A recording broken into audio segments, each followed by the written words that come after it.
जय शिवराय. मी doctor Amol Kolhe.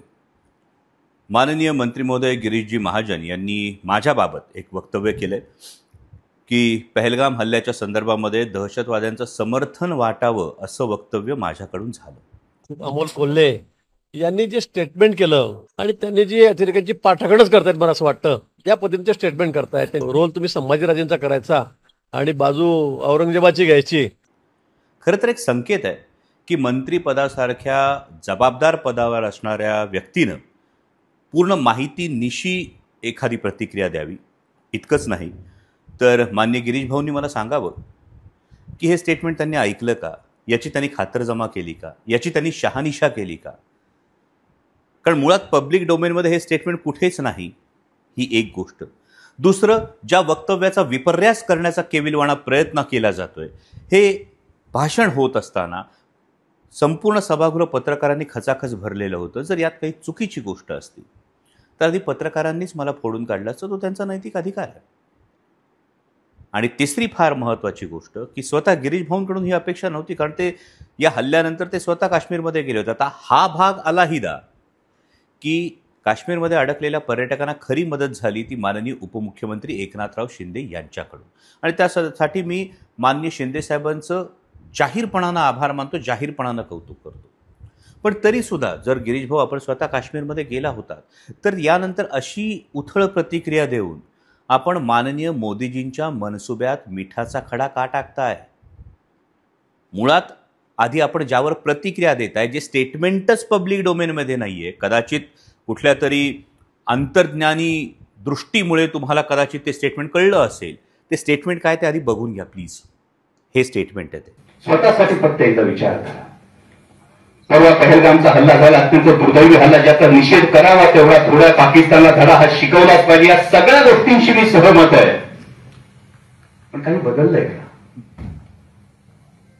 26/11च्या वेळी विचारलेल्या प्रश्नांना आता वाचा नाहीये की 26/11च्या वेळी उपस्थित केलेल्या प्रश्नांना आता म्हणावं तसं व्यासपीठ राहिलेलं नाहीये.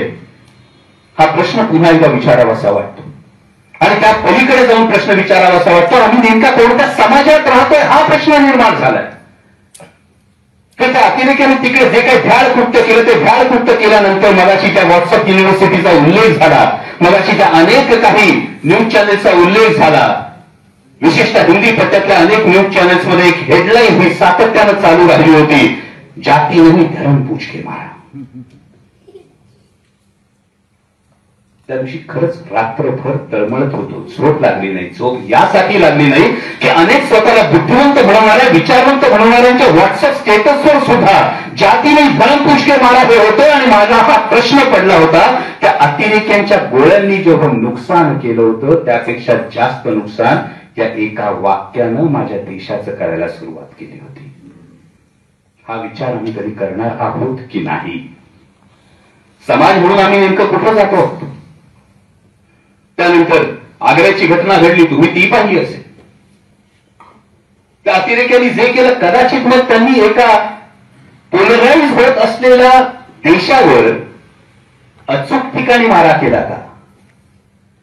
की या देशाचं जर वातावरणच एवढं पोलराईज झालेलं आहे, एवढा विखार जर भरलेला आहे, तर हा विखार भरलेला असताना एका गोळीने एक माणूस मरेल पण एका वाक्यानं किती घरं पेटतील याचा विचार करून ही गोष्ट झाली का? आणि मग या षडयंत्राचा सामना आम्ही कसा करणार आहोत याचा विचार आम्ही करणारच नाही का कधी? कारण पुण्याच्या एसी हॉलमध्ये बसून आम्ही बाहेर सरसावून बोलू शकतो,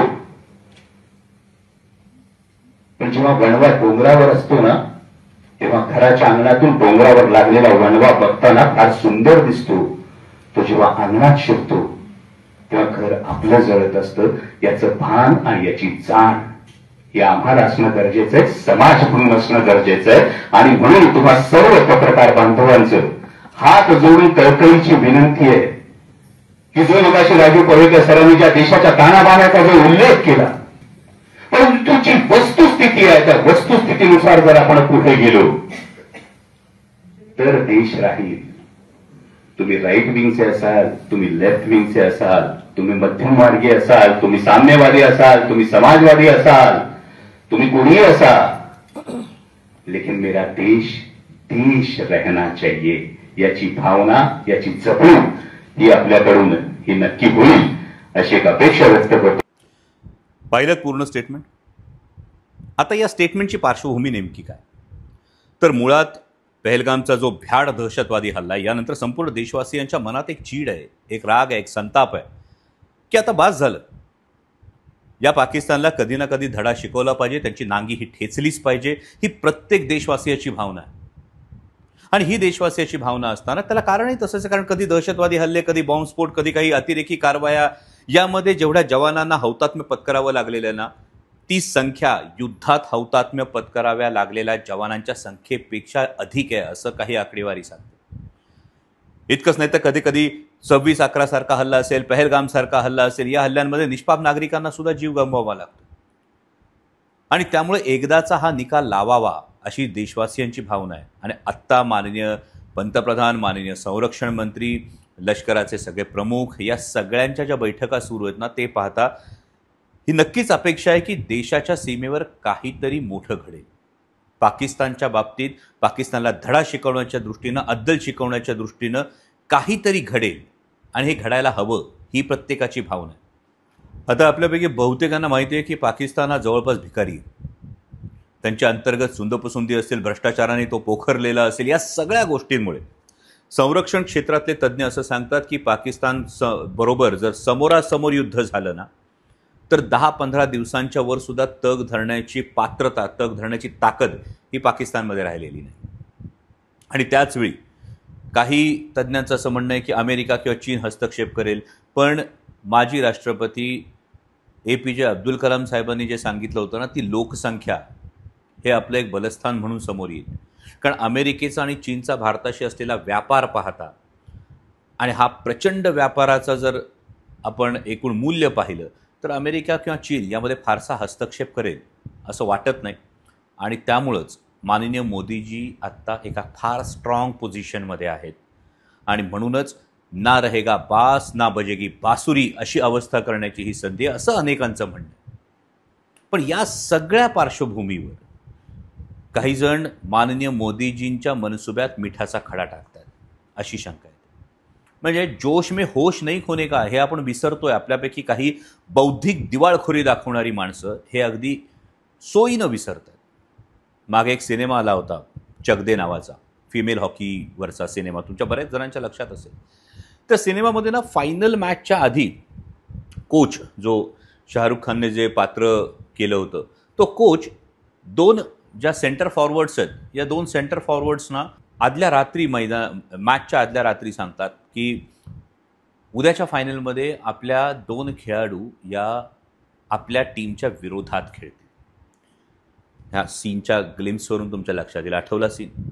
आता हा सीन डोक्यात ठेवा आणि या जे वक्तव्य मी केलं होतं या वक्तव्याची पार्श्वभूमी आता आपण जाणून घ्या. क्योंकि कल हमारे 2 प्लेयर्स ऑस्ट्रेलिया के लिए खेले. आणि या सीनप्रमाणेच काही ठिकाणी बौद्धिक दिवाळखोरी दाखवणारी माणसं ही अप्रत्यक्षपणे त्या भ्याड हल्ला करणाऱ्या दहशतवाद्यांचा हेतूच पुढे नेत आहेत का, ही शंका यायला वाव होते. कारण पहलगाममध्ये जो भ्याड हल्ला झाला त्यावेळीची जर परिस्थिती आपण बघितली, प्रत्यक्षदर्शींच्या म्हणण्यानुसार जर बघितली, ज्या पद्धतीनं 26/11चा हल्ला झाला, हा 26/11चा हल्ला होत असताना बेछूट गोळीबार हा त्या दहशतवाद्याने, अजमल कसाबनं हा केला होता, त्या दहशतवाद्यांनी केला होता. पहलगाममध्ये मात्र एक वेगळं षडयंत्र रचलं गेलं. पहलगाममध्ये जाणीवपूर्वक धर्म विचारून पर्यटकांना टार्गेट करण्यात आलं. काय असेल याच्या मागचं कारण, याचा विचार आम्ही करणार नाही होत. कारण त्या अतिरेक्यांना हे ठाऊक होतं का की त्यांना हे आधी सांगून पाठवण्यात आलं होतं. दहशतवाद्यांच्या पोशिंद्याची पाकिस्तानची पात्रताच नाही आहे सीमेवर समोरासमोर युद्ध करण्याची. आणि त्यामुळं कुठेतरी देशांतर्गत कलह होईल, असा भडका होईल, अशा पद्धतीचं एखादं कृत्य करा. आणि या अनुषंगानं हे वाक्य आहे, गोळीनं एक माणूस मरतो, परंतु त्या वाक्यामुळं जी अस्वस्थता तयार होते, या अस्वस्थतेचा जर भडका उडाला तर अनेक घरं ही खाक होतात, अनेक घरांना ही आग लागू शकते. आपल्या प्रत्येकाची भावना आहे पाकिस्तानला धडा शिकवण्याची. त्यात आपण 100% यशस्वी होऊ का? एक साधी गोष्ट आहे. समजा शेजारी बाह्या सरसावून आपल्याशी भांडायला आला आणि त्याचवेळी घरातल्या 2 भावांची एकमेकांची जुंपली, तर फायदा कोणाचा, शेजाऱ्याचा की आपला? आणि म्हणूनच माझी हात जोडून कळकळीची विनंती हीच आहे की अशा पद्धतीनं कुठल्याही योग्य वक्तव्याचं एक तर विपर्यास करू नका आणि माननीय मंत्री महोदयांनी तर याचं भान, याची जबाबदारी खरं तर जपणं फार गरजेचं होतं. एक जी फार महत्त्वाची गोष्ट आहे ती टार्गेट करणं फार गरजेचं आहे आणि त्यासाठी देश हा एकसंधपणे माननीय मोदीजींच्या पाठीशी उभा राहायला पाहिजे. जेव्हा जेव्हा आपण एक्सक्लुजन पॉलिटिक्सचा विचार करतो आणि या एक्सक्लुजन पॉलिटिक्सचा अतिरेक होतो तेव्हा तेव्हा आपण शत्रूसाठी फितुरांची तजवीज करून ठेवत नाही का याचा सत्सद विवेकानं विचार करावा.